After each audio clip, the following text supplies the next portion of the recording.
एक अभी अभी बालिग हुई लड़की, लेकिन उसकी दीवारों पर उसके दुश्मनों की तस्वीरें भरी हुई थी। पिछले 10 सालों में एक भी रात ऐसी नहीं गई जब वह उस दर्दनाक घटना से डरकर नींद से न जागी हो। bully किया जाना, बलात्कार और फिर अपनी ही आंखों के सामने माँ को उन लोगों द्वारा छत से नीचे धकेलते देखना। उसी पल से उसकी जिंदगी को एक नया मकसद मिल गया, बदला। उसने 10 साल तक खुद को दबाए रखा, सिर्फ इसलिए कि एक एक करके सबको नरक में भेज सके। वह जानती थी कि उस साल की पूरी साजिश का मास्टरमाइंड उसकी ही क्लासमेट गुलियान था। लड़की, जो दर्द मैंने सहा है वही दर्द मैं तुम्हें लौटाऊंगी, सब कुछ खोने के लिए तैयार हो जाओ और फिर सीधे नरक में गिरो। इन 10 सालों में गुलियान अपने परिवार की ताकत के सहारे न सिर्फ एक बड़ा स्टार बन चुका था, बल्कि प्रतिभाशाली युवक मो च्यूशान का मंगेतर भी बन गया था। गुलियान जैसे शक्तिशाली इंसान के करीब पहुंचना आसान नहीं था। अब उसके पास बस एक ही रास्ता था, मो परिवार में घुसना, क्योंकि सिर्फ मो च्यूशान के करीब जाकर वह गुलियान तक पहुंच सकती थी। इसलिए आज उसने मो परिवार में ट्यूटर की नौकरी के लिए इंटरव्यू दिया। लेकिन जैसे ही वह पहली बार मो परिवार में दाखिल हुई, गुलियान को उस पर शक हो गया। तुम, नमस्ते मिस गु, मैं वेइवेई की नई टीचर हूँ, आगे से आपसे बहुत कुछ सीखने की उम्मीद है। उसने मो च्यूशान के सामने अपनी असली पहचान जाहिर नहीं की, क्योंकि उसका मकसद था गुलियान को अकेले में एक सरप्राइज देना। फिर उसने अपनी नकली आंखें उतारी और यह कोण ऐसा था कि सिर्फ एक ही इंसान सब कुछ देख सकता था। उस दृश्य को देखते ही गुलियान के दिमाग में 10 साल पहले की वही लड़की आ गई जिसे उसने बेरहमी से बुली किया था। किसने कहा था कि फर्स्ट पोजीशन कोई और ले सकता है, पहला नंबर सिर्फ मेरा है, तुम्हें मुझसे 2 नंबर ज्यादा लाने की इजाजत किसने दी? उसे बस इतना पता था कि जिस जियांग चुन्यू को उसने पैरों तले रौंदा था वह वापस आ चुकी है। वो तो समझ बैठा था कि जियांग चुन्यू मर चुकी है, लेकिन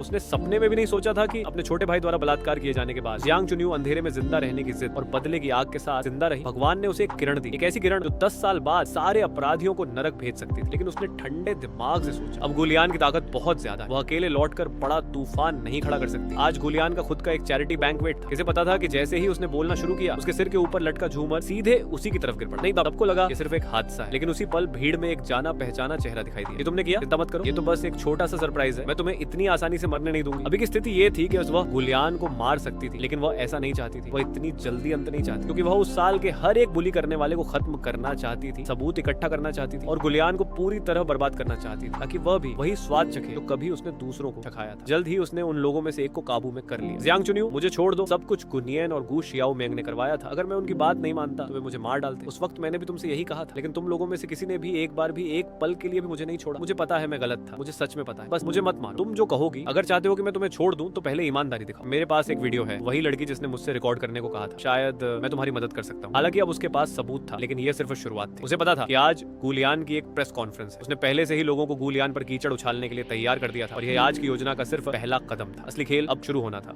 उसे मालूम था कि गुलियान मंच पर जाएगा और अलग अलग बहानों से अभी हुई घटना पर सफाई देगा। ये इंडस्ट्री बहुत जटिल है, यहाँ उतार चढ़ाव आते रहते हैं, लेकिन तुम्हारे लिए मैं आगे बढ़ता रहूंगा। इससे न सिर्फ उसने अपनी अच्छी छवि बनाई,